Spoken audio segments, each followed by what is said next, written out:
everyone, I hope you're amazing. Today I just wanted to go over a quick little routine of mine for foundation. Just kind of show you guys how I do it. I really honestly think it is so easy and I feel like a lot of people have issues with it. And I like to do things really simple. A lot of my friends will say, Paige, you're not simple. You're not. You're the most extra. You're just the most. But honestly, I do like to simplify things, and if it can be as simple as possible, it's good in my book. So if you guys want to find out how to do it, just keep watching. First things first, you just need to moisturize your skin. I feel like even the best makeup artists out there moisturize their client's skin, so moisturize your skin first. And I like to use a moisturizer that has a SPF in it, just so that you can protect your skin. This one doesn't, I don't think. It's just a green tea water cream. And honestly, I am not picky.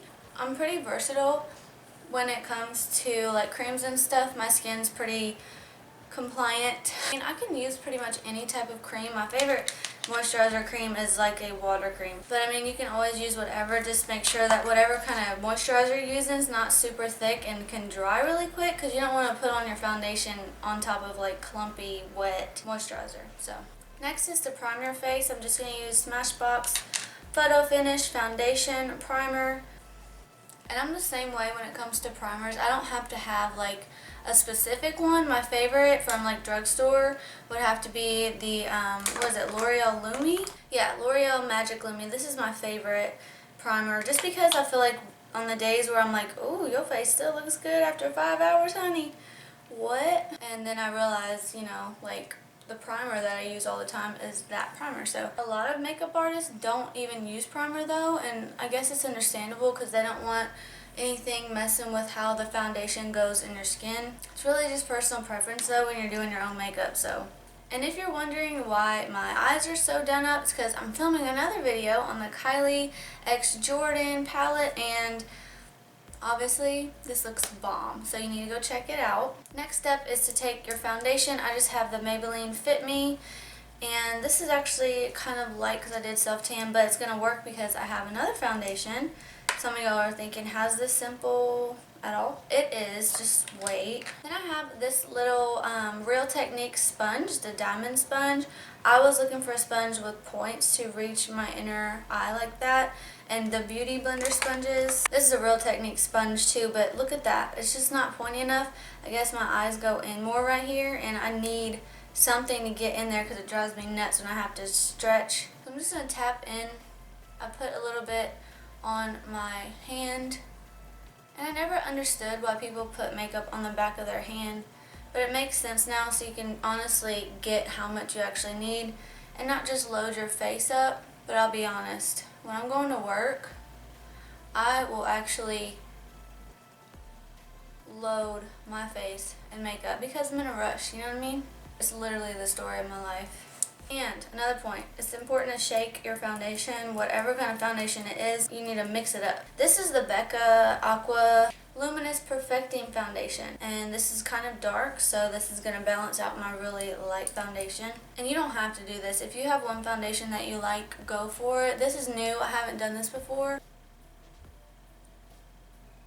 That's probably good.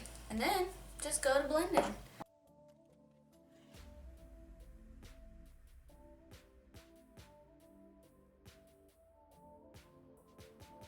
Look how it can just get right in there. I love it. And the only thing with doing your eyes first, you just gotta be careful not to hit it with the Beauty Blender because you're gonna mess up all your hard work. And then I have to remind myself to not be heavy-handed now. You just like gotta be cognizant of how hard you're just like, because I will seriously, y'all can watch some of my older videos, I will just pounce this Beauty Blender and go to town. But I gotta be better. Gotta do better. And this part always stresses me out, but I swear this Beauty Blender helps so much. Because when you do your brows first, which I love to do, you just gotta be careful not to ruin them. I want a pretty bright under eye, so I'm gonna go with my Shape Tape. I feel like when I do really dramatic, pretty looks, I just want to have a really bright under eye. I feel like it just helps it stand out that much more. And I have to like look up because It just helps that way. And you don't have to fill in your concealer like, you know, over your entire bottom portion of your face. You don't have to do that. I know people do it on Instagram. I've watched a lot of makeup artists do it just like this, and it's enough. They even can use less than this. It's just personal preference and how you work. And then I'm not putting anything on my forehead, I don't think, but I do need to put some right here because I couldn't reach it with the, I couldn't bring down the foundation yet.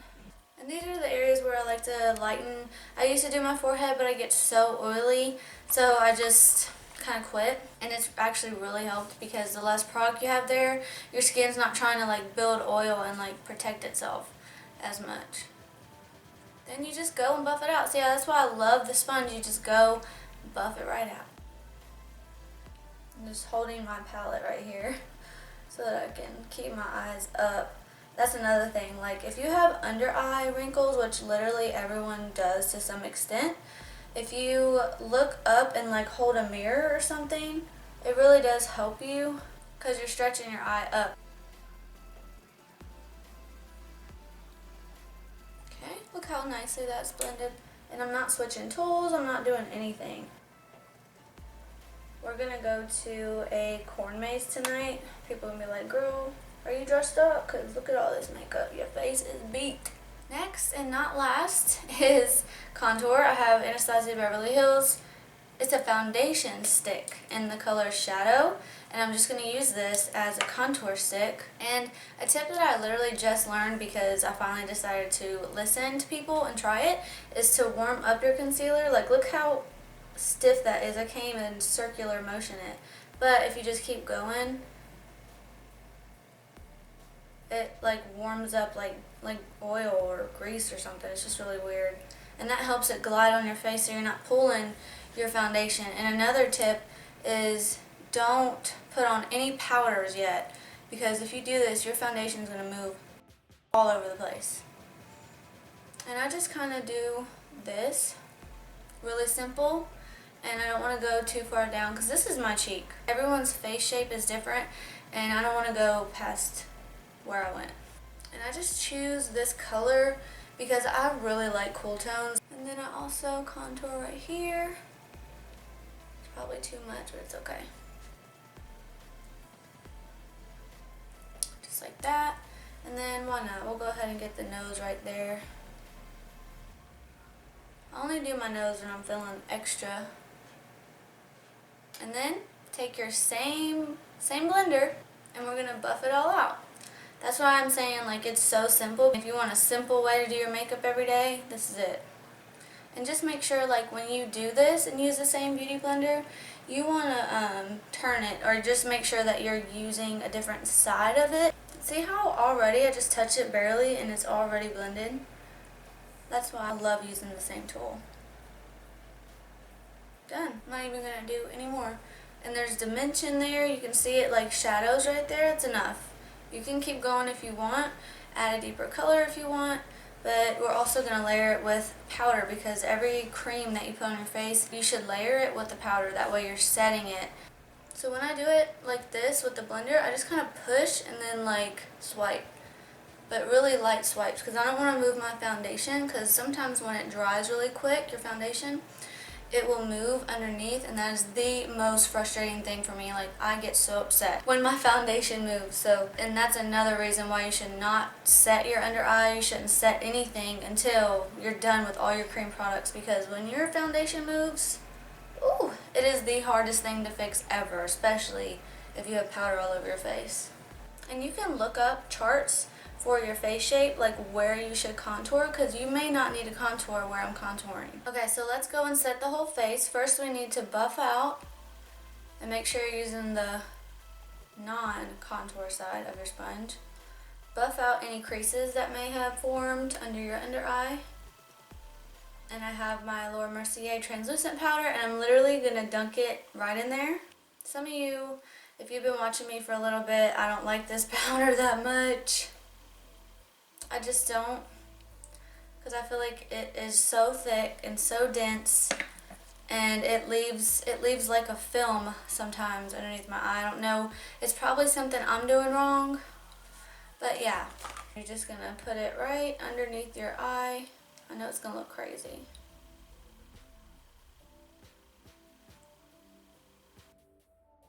Now that we've done that, I just kind of take the powdery side that we just used and I just go around my face.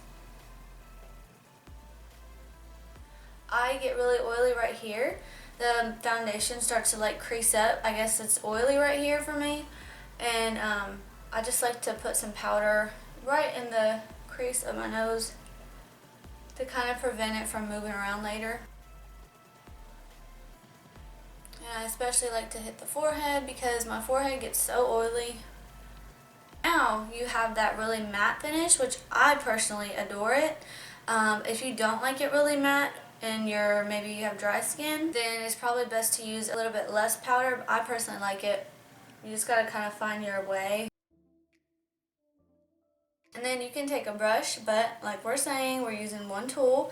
I normally would just take a brush, wipe this off, and then I beauty blend it, but sometimes I just beauty blend it. And that's literally gonna set your makeup to look the same all day. You could be done here and just set your face with some setting powder. However, I want to go over my contour, and I will be using a brush with Too Faced Soleil Medium Deep Bronzer. I just use this as my contour powder. And look at this. It literally looks flawless. It looks so good with just one tool. And if you want to count the contour brush, sure. But really, basically, just one tool. I think it's the easiest thing ever. But last step, don't forget this, is to set it. I'm using NYX. This is Long Lasting Setting Spray with a matte finish. I just keep spraying until I feel like wetness on every part of my face. That way you know that it's completely going to be set in every spot. And there you go, guys. That is the full foundation routine of mine. What I do almost every single day. It always works. It's literally so seamless, flawless. It's just so easy to do with just one little tool. I know that it helps so many people out there, moms or just really busy people. So there you go. I hope you guys try it. Let me know if you like this video. Give me a thumbs up. Don't forget to subscribe. Thanks so much for watching. I'll see y'all in the next one. Bye.